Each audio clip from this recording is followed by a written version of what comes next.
नमस्ते दोस्तों, स्वागत है आपका आपके अपने प्रोग्राम कहानी रेडियो में। हिंदी कहानियों की श्रृंखला में आज हम सुनेंगे शोभा नारायण जी की लिखी हुई कहानी तलाश। आज ये कहानी शोभा जी खुद अपनी आवाज़ में सुना रही हैं।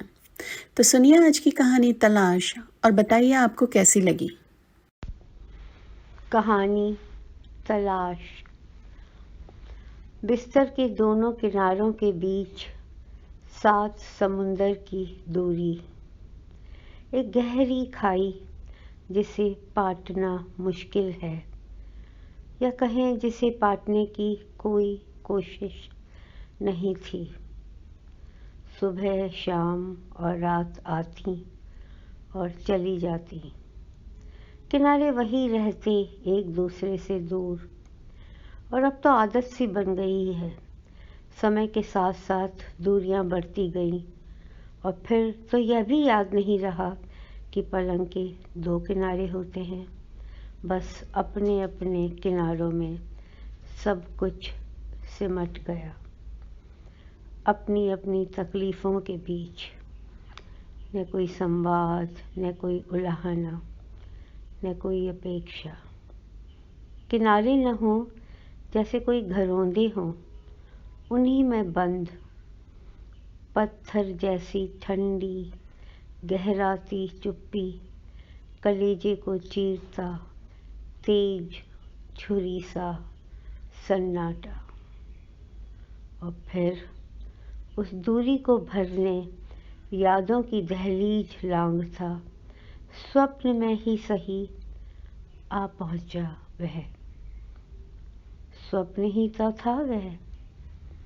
आपके सपने नितांत आपके अपने होते हैं, एकदम निजी, जहाँ वही प्रवेश पा सकते हैं जिन्हें आप प्रवेश देना चाहें। और मैंने उसे प्रवेश की अनुमति दे दी। एक याद थी, एक सपना था, या सपनों की यादें थी। यादें कभी सच्ची नहीं होती, सपनों की तरह। समय की दूरी उन्हें कल्पना का रंग पहना देती है। और सपने, बंद आँखों से नींद में देखे सपने, वे तो यथार्थ से और भी दूर होते हैं। बार बार झकझोर कर नींद से उठा देता यह सपना, और फिर आँखों से नींद गायब हो जाती।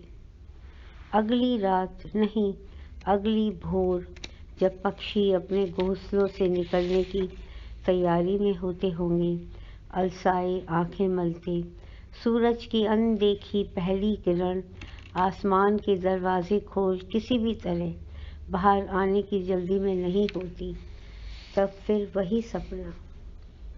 कहते हैं सुबह के सपने देखे सपने सच की प्रतिछवि हो सकते हैं। आकाश में फीका चांद है, न सुबह न रात। ऐसे समय में बेचैन सा सपना। कौन हो तुम, जिसका चेहरा एकदम अपरिचित है, फिर भी लगता है युगों युगों का परिचय है। जो मृग मरीचिका की तरह है, जिसकी खुशबू रोम रोम में है, जो महसूस होता है पर छुआ नहीं जाता। मैं उसे आलिंगन में बांधना चाहती हूँ, पर वह जितना पास जाओ उतना ही दूर होता जाता है। मैं उस स्वप्न पुरुष से प्रेम कर बैठी थी और अब हर भोर उसके आने की प्रतीक्षा करती। स्वप्न में ही सही, आएगा वह। कैसा विश्वास था, कैसा अनोखा प्रेम था यह। मैं शरीर थी और उस अशरीर के लिए अधीर थी। सब कुछ मेरी समझ के परे था और मैं बूझना भी नहीं चाहती थी। मैं अपने सपने से, अपनी कल्पना से प्यार करने लगी थी। भोर के सुस्वप्न की प्रतीक्षा में अब एक सुकून भरी नींद जल्दी ही मुझे घेर लेती। धीरे धीरे उस स्वप्न पुरुष ने अपना मौन व्रत तोड़ दिया। मैं कहती, तुम थोड़ा जल्दी आया करो ना, देखो ना सुबह कितनी जल्दी हो जाती है, हजारों काम हैं सुबह के मेरे लिए। वह मुस्कुराया, एक भेद भरी मुस्कान। कितने समय चक्र, कितने आकाश पार कर यहाँ तक आता हूँ, शायद तुम कभी समझ ना पाओ। ठीक है, मैं समझना भी नहीं चाहती, थोड़ी देर के लिए ही सही, पर आना ज़रूर, मुझे इंतज़ार रहेगा। और वह आता रहा। धीरे धीरे हम एक दूसरे के निकट आ रहे थे। मैं उसे चूमती तो वह पूरे मन से प्रतिकार करता। अब तो कई बार वह भरी सुबह तक रुकने लगा। मैं अपने चारों तरफ चरमराती यथार्थ की दुनिया से बेपरवाह थी। मुझे भावों में भरकर चुंबनों से सराबोर करता हुआ, कभी न खत्म होने वाली नींद की कुमारी से मुझे लबरेज करता हुआ, वह मुझे मेरे जीवन की सच्चाई से दूर, बहुत दूर लिए जा रहा था। अब मैं उसे खुली आंखों से देखना चाहती थी।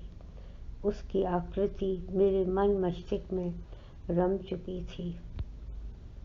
भीड़ में भी मैं उसे पहचान लेती, पर वह कहाँ मिलेगा? वह कहीं न कहीं ज़रूर होगा। रोज मिलती रही हूँ मैं उससे। उसने मुझे छुआ है, मुझे ऊपर से नीचे जानती परखती। उसकी आँखें, उसका मादक स्पर्श, पूरी चेतना को रोमांचित करने वाली उसकी उंगलियों की सरसराहट, जैसे हजारों वाद्य बज उठे हो, जैसे मैं कोई स्वर हूँ जिसे उसने राग में सजाया हो। हाँ, मैं उससे मिली हूँ। हाँ, मैंने उसे देखा है। हाँ, मैंने उसे सुना है। कविता के छंदों में, आकाश के अनगिनत तारों के बीच, पहाड़ी झरनों की कलकल में मैंने उसे सुना है। मैंने उसे महसूस किया है, गिरती बर्फ की शीतलता में।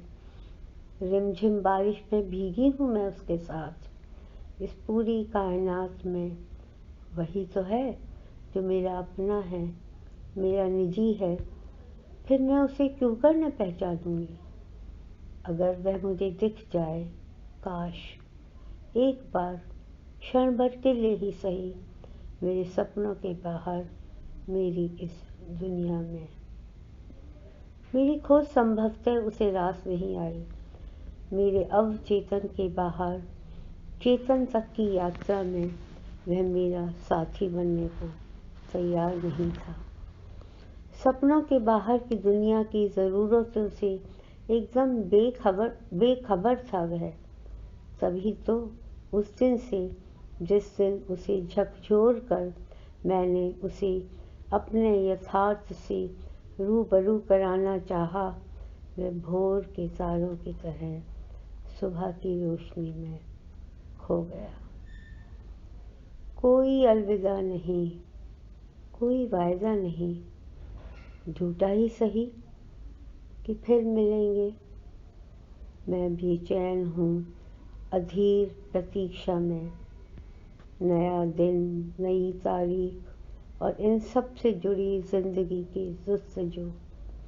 सब कुछ पहले जैसा, वही सन्नाटा, वही ऊब मेरे चारों तरफ फैली थी। मेरे सपनों में बहती मेरे जीवन की ऊष्मा बर्फ बनी धीरे धीरे पिघल रही थी। कहाँ थी मैं? कौन हूँ मैं? क्या मैं स्वयं ही एक सपना तो नहीं? मैं अबूझ पहेलियों से घिरी, उत्तर ढूंढ पाने में असमर्थ, अपनी स्थिति से समझौता कर बैठी थी। इतना सब होने के बावजूद स्वप्न में सही, मैं प्रतीक्षा की उत्तेजना से मुक्त नहीं हो पा रही थी। एक समानांतर यथार्थ का संसार, मेरे अंतर्मन का संसार। मैं उसे ढूंढूं तो कहाँ ढूंढूं? उदास हूँ, शाम के धुंधियते में माँ पढ़ने से मना करती थी, पर सोचने की, कल्पना में विचरने की मनाही थोड़े ही न थी। बचपन में और आज भी पक्षियों की कतारें मटमैले आसमान में अपने घोंसलों की ओर जाती हुई मन में एक अजीब सी विषाद का सृजन करती हैं। डूबता सूरज, निस्तब्ध खड़े पेड़, सड़कों पर लोगों का हुजूम, इन सब के बीच अकेलेपन का, अपने से ही अजनबी होने का एहसास। और जब मैंने सभी निषेधों को दरकिनार कर अपने मन की गहराइयों को टटोला, तो तुम मुझे मिल गए, सपनों में ही सही। मुझे लगा मैं पूर्ण हुई, संबंधों की सौंधी साझेदारी से सुवासित मैं खिल उठी। मेरे अकेलेपन के साथ ही दर्पण की तरह तुमने मेरा परिचय मेरे स्वयं से कराया, पर अब तुम्हें जाने कहाँ खो गए। जैसे चुपचाप आए थे वैसे ही चुपचाप चले गए। हाँ, उसी दिन से मैं तुम्हें अपने परिवेश में ढूंढने लगी, और फिर लगा मेरी उदासी, मेरा अकेलापन, मेरा भटकाव, यह अर्थहीन जिंदगी, इन सब के कारण तुम ही तो थे। पर यह सब मैं बहुत बाद में जान पाई। शहर के शोर में जब मैंने तुम्हें सुनना चाहा, अपने आसपास के चेहरों में तुम्हें पहचानना चाहा, न तुम सुनाई दिए, न तुम दिखे। असंभव था यह, क्योंकि तुम तो मेरी कल्पना थे, मेरे स्वप्न थे। तुम कोई याद थी जो अनेक निषेधों के बावजूद मेरे मन मस्तिष्क में कब बैठ गई, पता ही नहीं चला। पर जीवन अपनी नियति के अनुसार ही चलता है। समझने लगी हूँ, फिर भी भटक रही हूँ। अगर यह भटकन ही मेरी नियति है तो यही सही। आमीन।